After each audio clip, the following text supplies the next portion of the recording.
여러분 주보를 보시면 우리 3월 목표가 교회 소식에 보시면 흩어진 교회 영적 예배의 헌장 이렇게 나와 있는데요.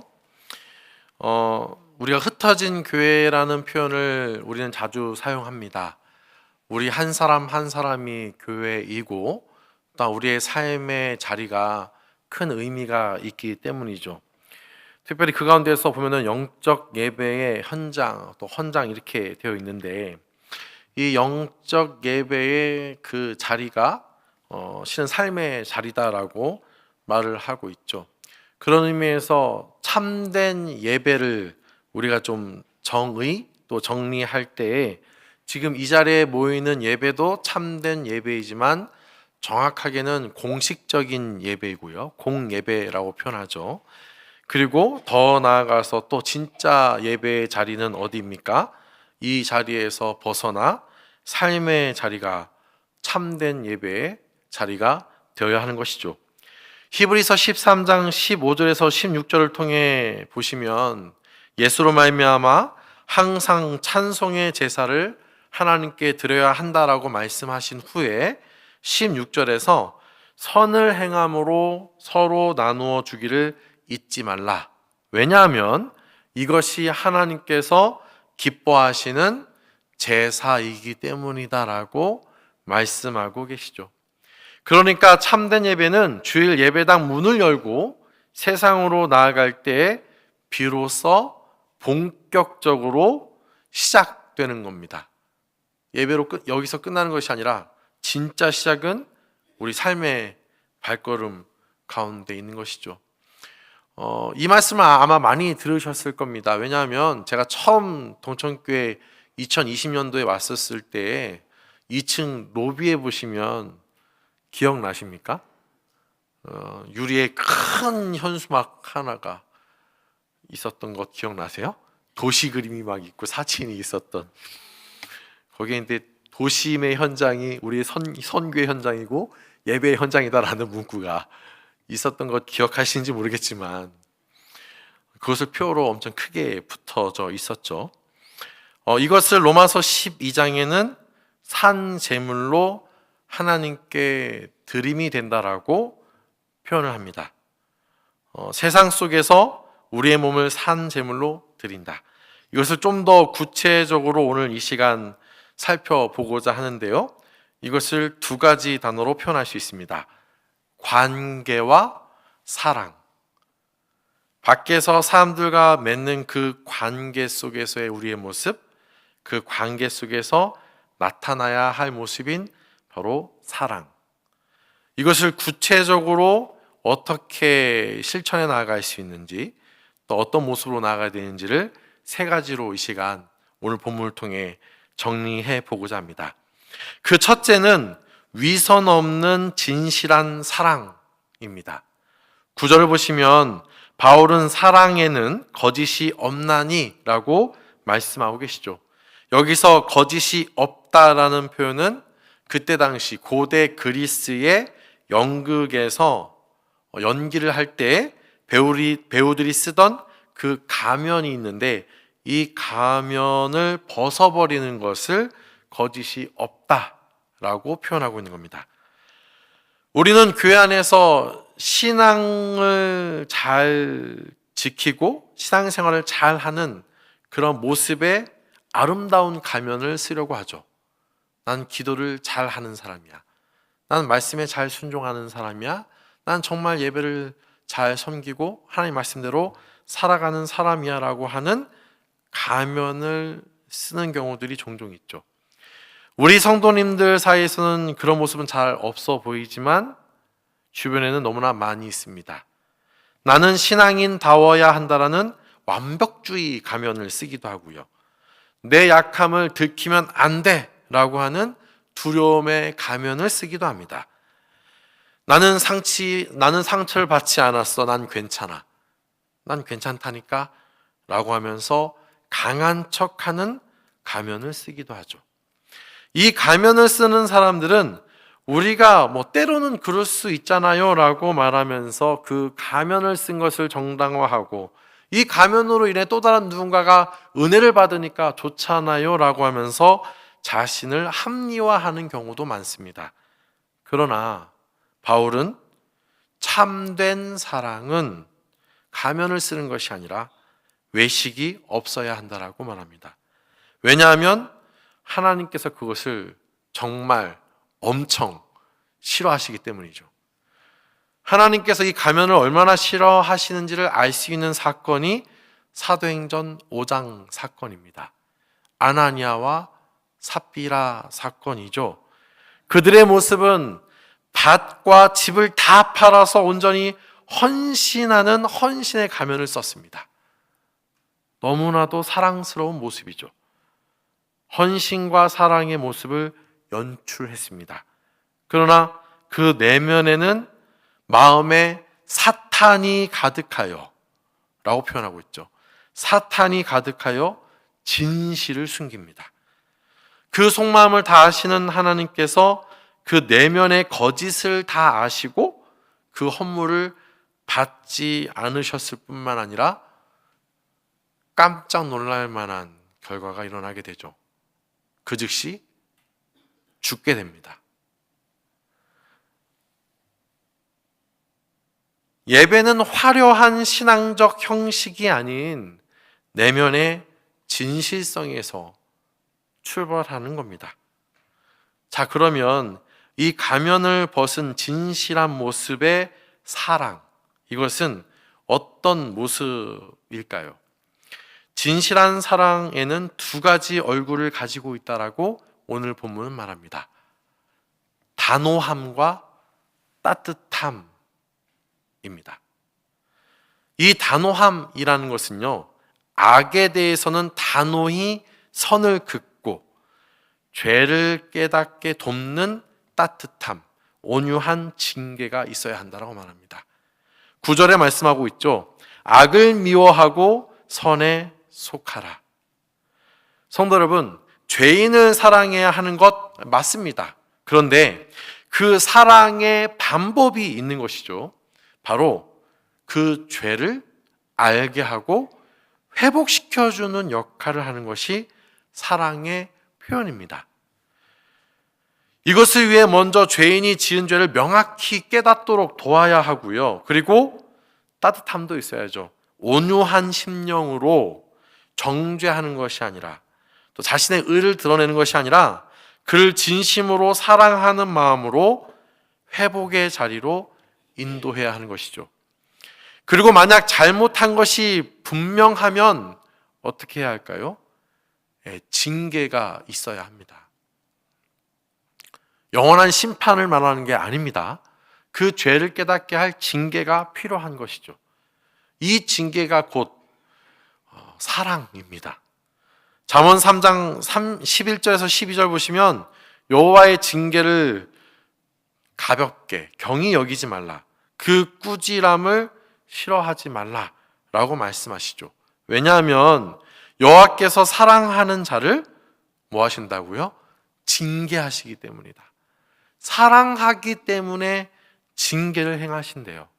마치 부모가 그 기뻐하는 자녀들을 온전히 세워가기 위해 징계하는 것 같이 하신다라는 거죠.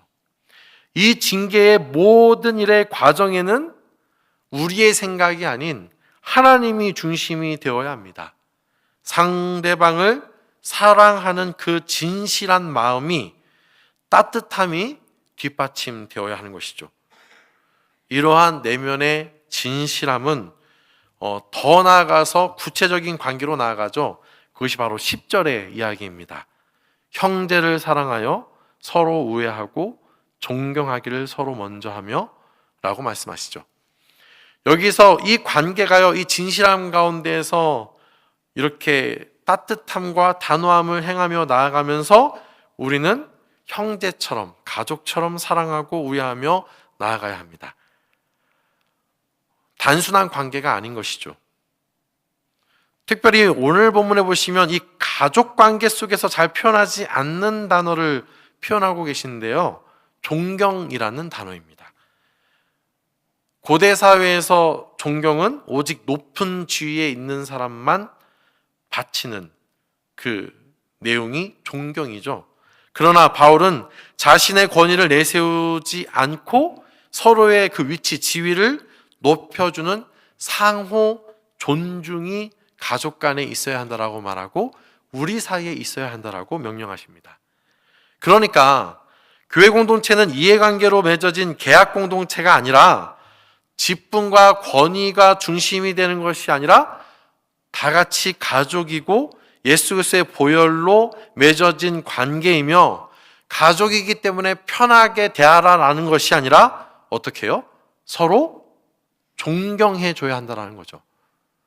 다른 말로 존중하셔야 되는 겁니다. 너무 편하기 때문에 쉽게 대하는 것이 아니라 저 사람에 대해서 뻔히 알고 있기 때문에 그를 그렇게 대하는 것이 아니라 항상 높은 사람을 대하듯 상대를 존중해야 한다는 거죠. 그래서 상대방의 허물이 있다면 그 허물에 대해서 가볍게 여기는 것이 아니라 저 하나님의 백성인 저 사람이, 하나님의 형상인 저 사람이 왜 저런 죄를 지었지라고 하면서 안타까워하면서 그 문제를 해결해 가야 하는 것이 진정 공동체의 모습이고 우리의 모습이라는 거죠. 저 사람은 원래 죄를 짓는 사람이야. 쟤는 원래 그런 사람이야. 제가 언제 제대로 한 적 있어? 라고 말하는, 너무나도 편해서 하는 그 던지는 말들이 우리 입술에서 나오는 것이 아니라 하나님의 형상인 것을, 하나님의 놀라운 은혜 가운데 있는 자라는 것을 인정하며 서로를 대해야 한다는 것이죠.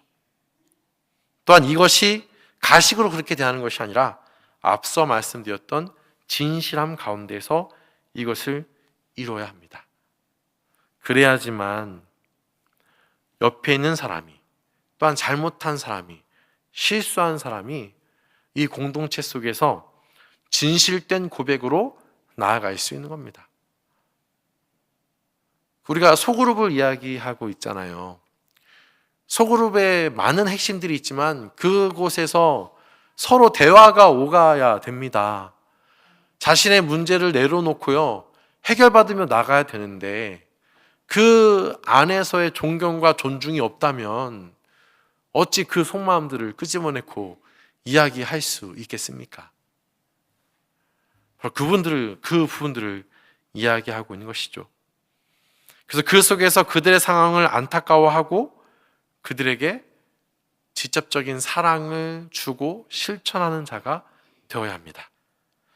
하지만 성도 여러분, 솔직히 우리 자신의 본성은 그러기 힘들죠. 우리 결심만으로 결코 이 가면 없는, 또한 상대방을 존중하는 사랑으로 나아가기 어렵습니다. 그렇기에 우리는 무엇을 바라봐야 되죠? 예수님을 바라봐야 되죠. 십자가를 바라봐야 됩니다. 예수님의 사랑에는 단 한 치의 위선도 거짓도 없습니다. 자격 없는 우리를 살리시기 위해 끝까지 선에 속하셔서 생명을 내어주신 그 진실한 사랑, 그 사랑을 알고 그에 합당한 삶으로 나아가고자 하는 우리가 가면을 벗고 옆에 있는 사람들, 또 다른 누군가를 진심으로, 따뜻함으로, 분별함으로, 존중함으로 그를 대하며 나아갈 수 있는 것이죠. 세상 속에서 산 제물의 구체적인 모습, 이 모습을 잊지 않고 이번 한 주간을 살아갈 수 있는 우리 성도님들이 다 되기를 간절히 소망합니다. 두 번째로는요, 열정과 섬김의 노동, 곧 사랑의 노동이 있어야 한다라고 말씀하십니다. 11절을 보시면 부지런하여 게으르지 말고 열심을 품고 주를 섬기라 라고 말씀하고 계시죠.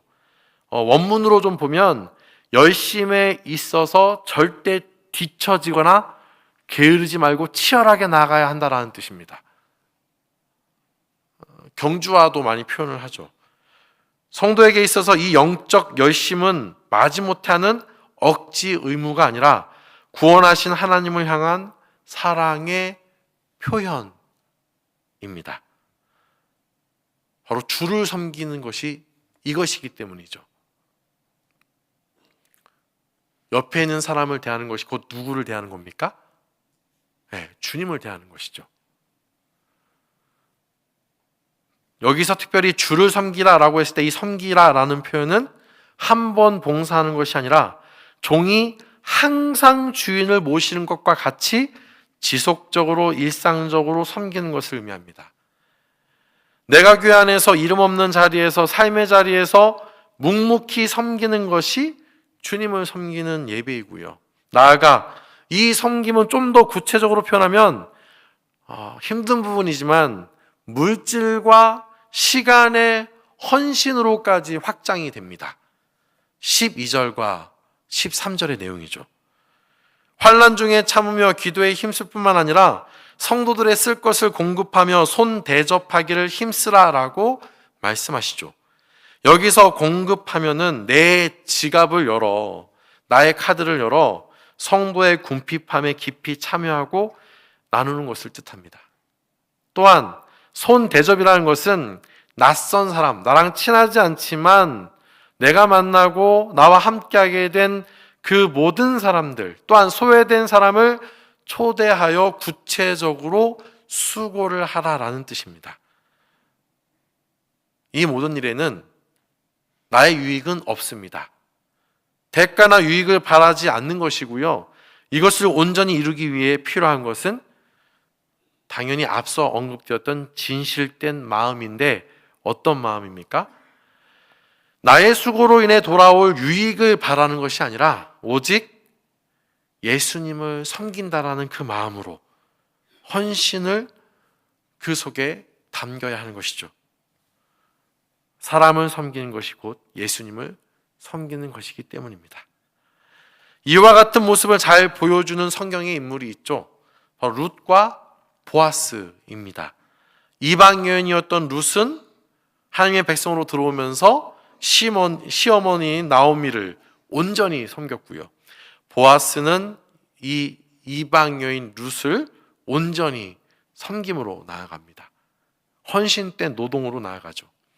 그 노동을 통해 놀라운 일이 일어나죠. 한 가문이 회복될 뿐만 아니라 그 가문을 통해, 이 가문이 어떤 가문이죠? 다윗의 가문입니다. 다윗을 통해 하나님 나라 통치가 이루어지는 것을 성경을 통해 알 수 있습니다. 하나님의 말씀대로 선한 영향력을 끼친 이 헌신과 노동을 보여주는 거죠. 사랑하는 성도 여러분, 흩어진 교회는 그저 각자 흩어져서 혼자 예배하는 자들이 아닙니다.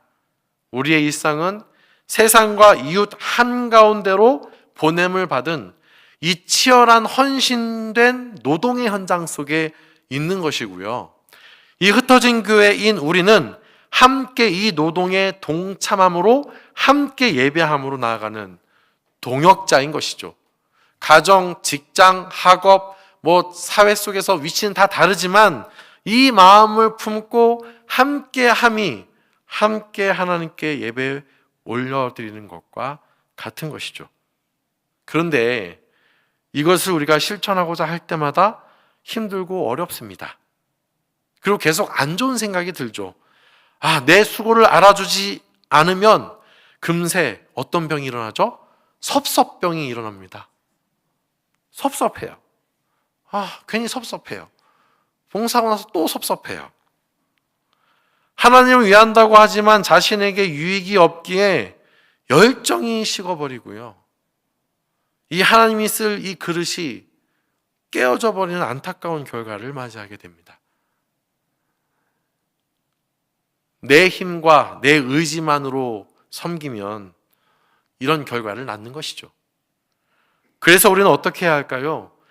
룻기 2장 4절을 참고하면 이 보아스는요, 어떤 사람이었느냐 하면요, 하나님의 복을 전하기를 원했던 사람입니다.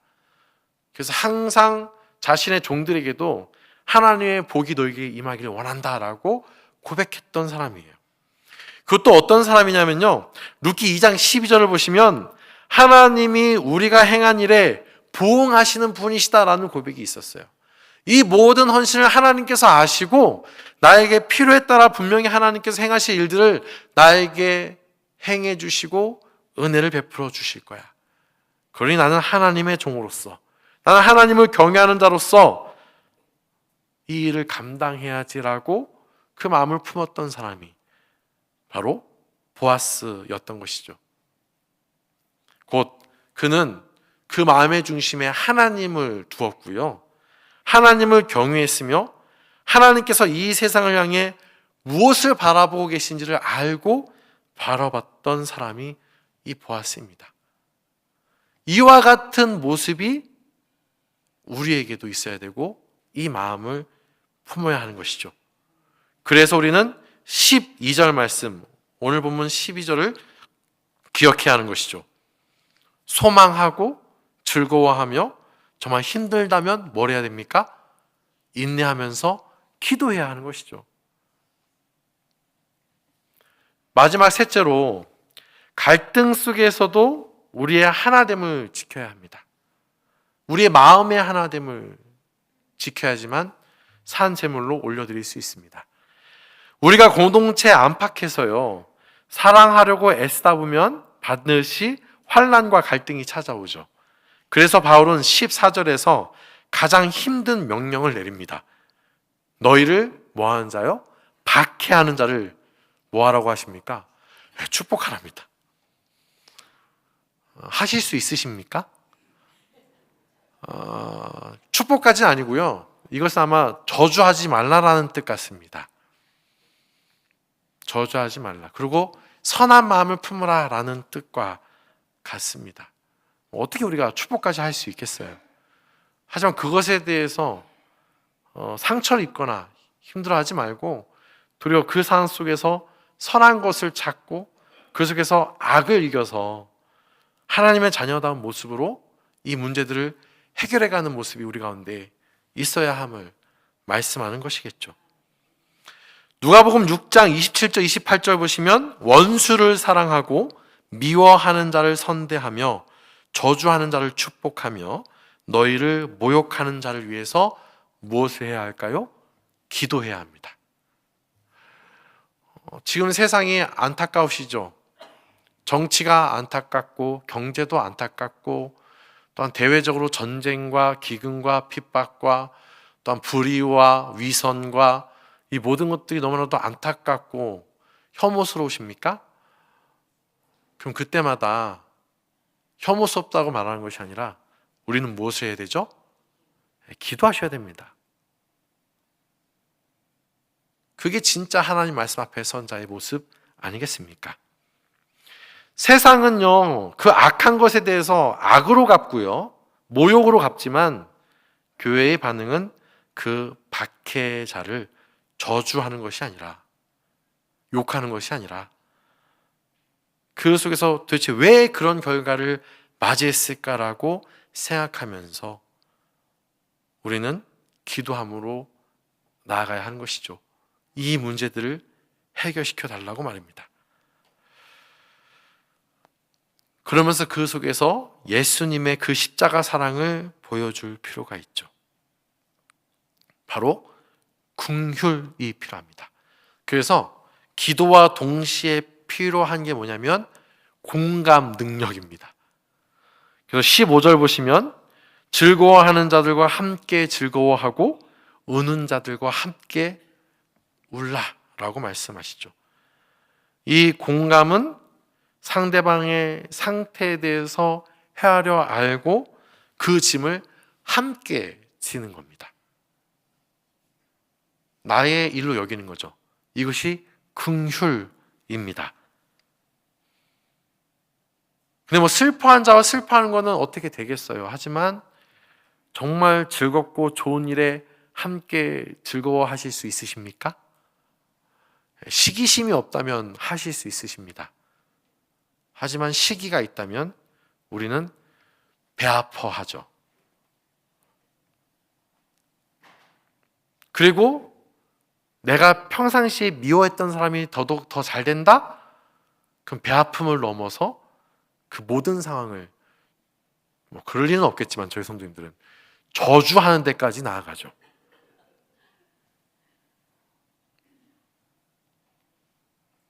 그럴 때 우리는 공감할 줄 알아야 됩니다.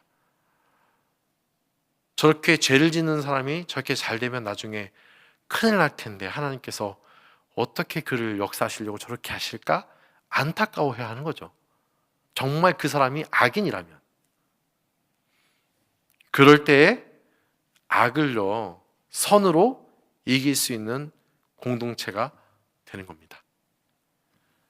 이것을 위해 바울은 어떤 처방을 내리죠? 16절에 제시하고 있습니다.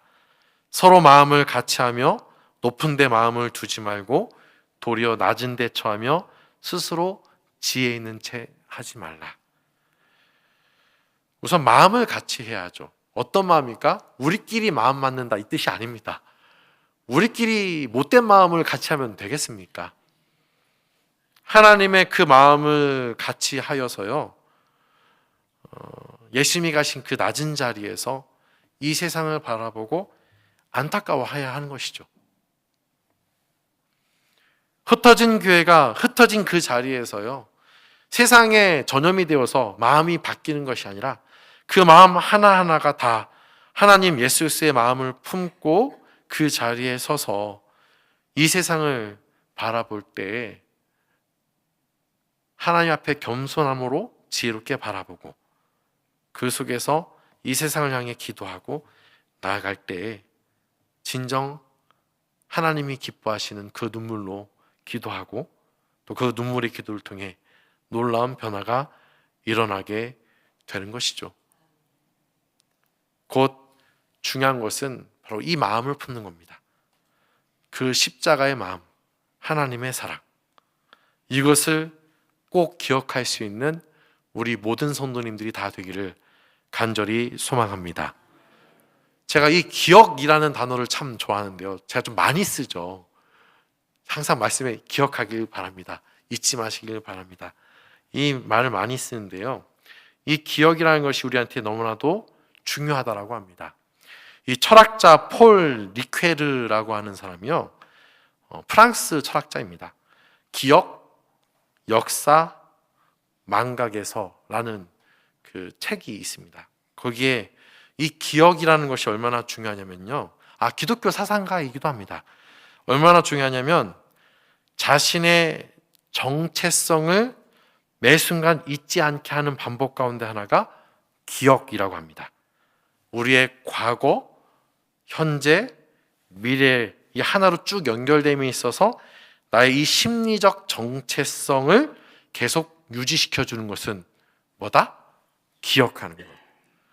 그래서 오죽하면 하나님께서 구약 성경에서 제발 말씀 좀 기억해라, 제발 좀 기억하라, 얼마나 강조를 많이 하십니까? 우리가 받은 은혜에 대한 기억이 없으면 우리 정체성을 망각하게 되는 거죠. 내가 크리스찬인지 잊고 살아갑니다. 하나님의 자녀라는 것 잊고 살아가죠. 내가 받은 사랑, 내가 받은 은혜를 잊고 살아가면 또 다른 누군가에게 이것들을 행할 수가 없죠.